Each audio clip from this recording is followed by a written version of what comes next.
Nothing whatsoever. They were up on their high horse at one point. They were looking at uniting the crowns of France and Spain and Portugal and the crown of the Holy Roman Empire, which was the closest thing that Germany had to a central government. It didn't really work very well. Mm-hmm. All under one monarch, which would have been pretty scary. A lot of people thought it was great. Most of them actually worked for the Habsburgs. And everybody else was like, oh, bloody heck, this is like way, way too much power for one group to have. Mm-hmm. And the combined resources would have crushed militarily just about anyone else outside the Habsburg spear, Great Britain, and and some of the northern European countries. Certainly, the Netherlands would have fallen. They were fighting very hard for their independence. I uh I gave up this whole philosophy that people have fallen into believing is true is this whole concept of world war. World War One, World War Two, because I pointed it out to Mark while we were doing that. You know how many countries were actually allied with one another in wars that took place before World War One, which was what was it, more than 4 or 5? Mark, is it 4? Yeah. I think so. If you if you look at all the wars that took place in Europe um, during the Middle Ages, man, there was at least 4 or 5 major wars that took place where at least 4 countries were allied up against another enemy force. Well, I guess thinking about it, the Crimean War was that involved Russia, right? Britain and France as allies, a kind of a new thing at that time. Uh, Turkey, Turkey involved Crimea. But I remember something where they had the Joint Allied Planning Staff, and it was these French and British officers all standing around the map, and one of the older generals just is saying absent-mindedly, "Yes, and we'll send these troops here, then we'll surround and completely destroy the French."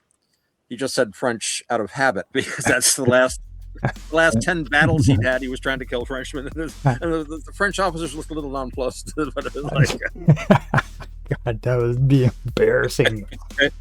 I mean, the Russian. And everybody's like, oh, there he goes again. All right, force of habit. Yeah. My goodness. And I could picture that too, you know what I mean? It's like, especially if it was an Englishman, like an English colonel or English Yeah, just general. like the kind of Colonel Blimp kind of, bloody French. Got that pointed mustache, you know what I mean? The curled mustache. I can see that. I could see that.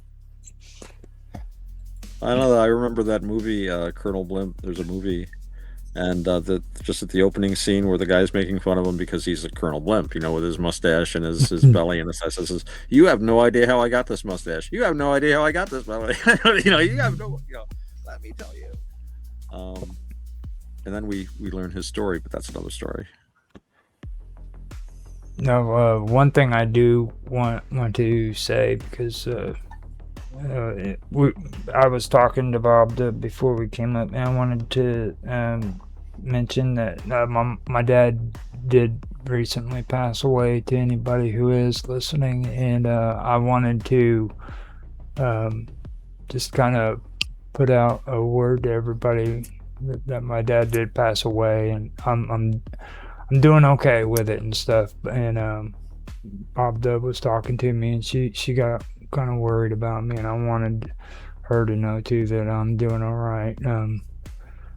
And kind of make this, an episode where I mention my dad, and I'll always remember him, and I love him, and for everybody who actually knew him and maybe sees this at some point or another,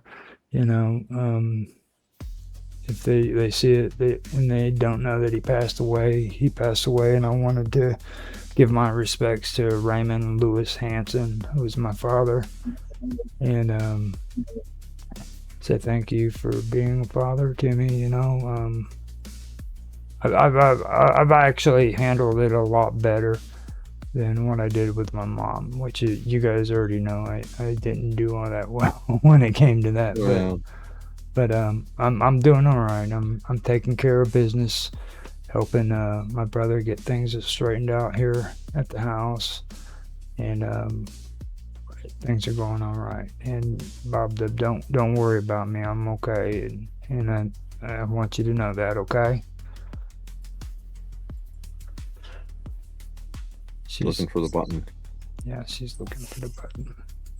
But while she's looking for the button, I just wanted to say that because I know she's been worried about me and all that, and I haven't been telling people on the internet too much about this because when I did that with my mom, I actually had a negative reaction from it. So. And I don't really want to get too much into it, but somebody made a remark to me that really upset me. So I wanted to keep it more private this time than what I did with my mom. And, Yeah. So. And. Yeah. Oh, go ahead. Oh, I was just gonna say, when we were talking, we had the show Tuesday. I wanted to leave that in your court what you wanted to say, because it's really private and personal. And I mean, I really appreciate you talking to me about that because you and Bob Dove and Mark, as well as a few others that have actually been really.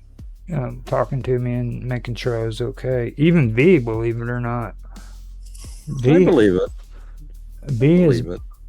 V's been leaving me messages on Team telling me, that he's there to support me if I need somebody to talk to, and that's pretty cool.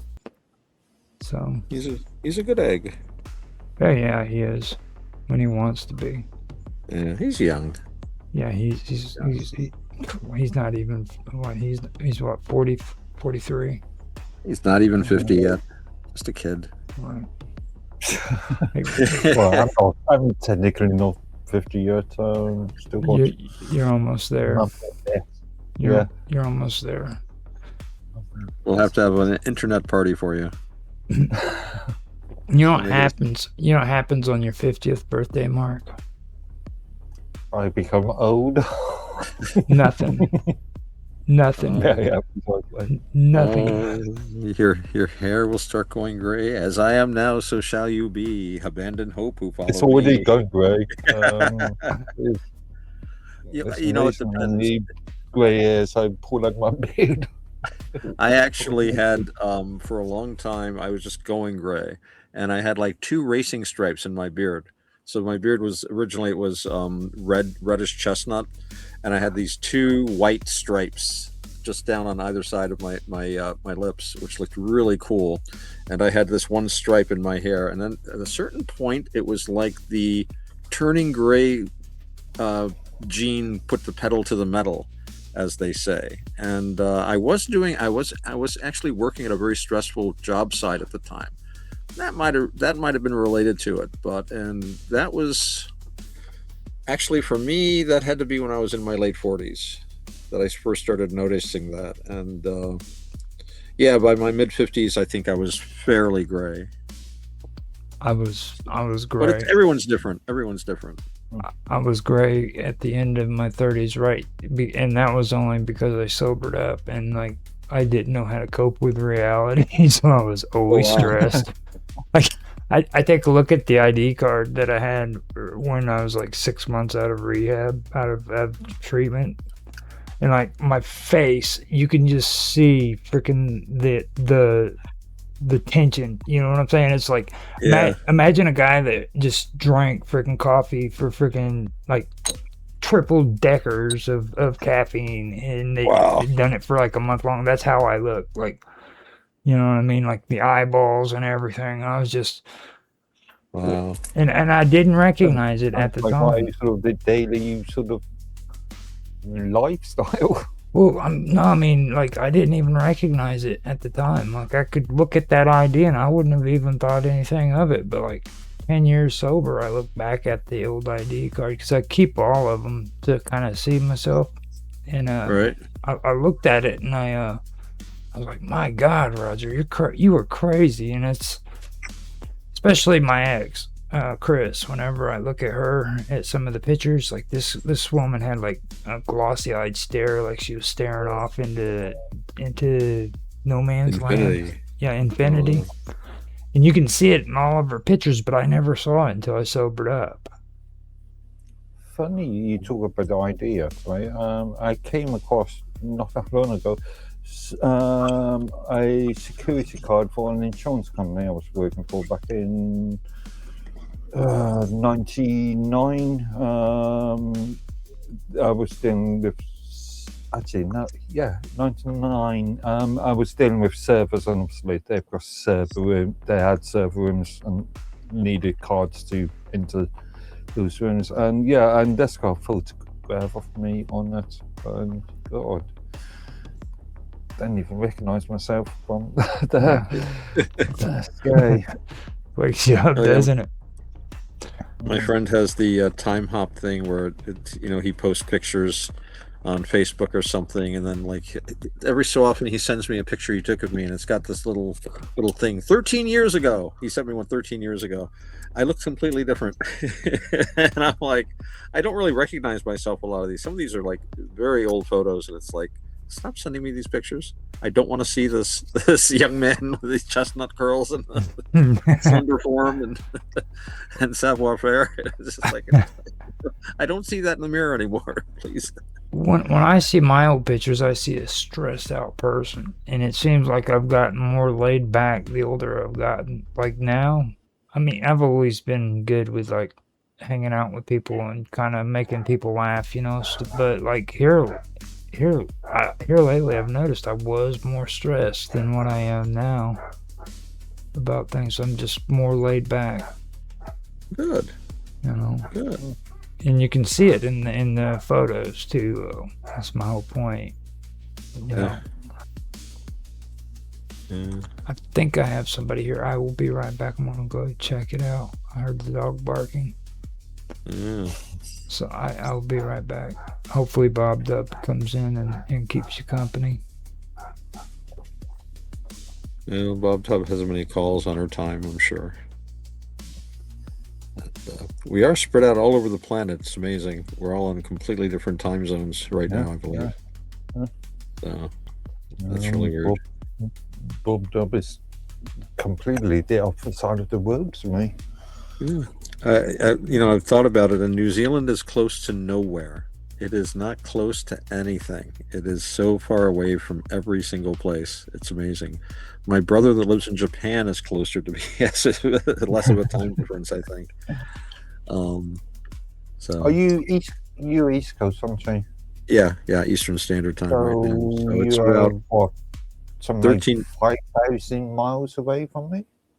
I think so, at least. I've never measured the Atlantic, but I am in East Central New York State, so it would take me probably about 300 miles to drive down to New York City. I'm about 50 miles from the state capital, for whatever that's worth. But for me to fly over to Europe, I would probably go down to New York City, and then just fly across from there, from like JFK or LaGuardia or whatever one that they use. Actually, it would probably be from there to a place in New Jersey and then across. They do a lot of stuff goes to New Jersey, I guess, these days. I don't know. I haven't flown in quite a while. But I'd need to get another passport, though. We were talking about that.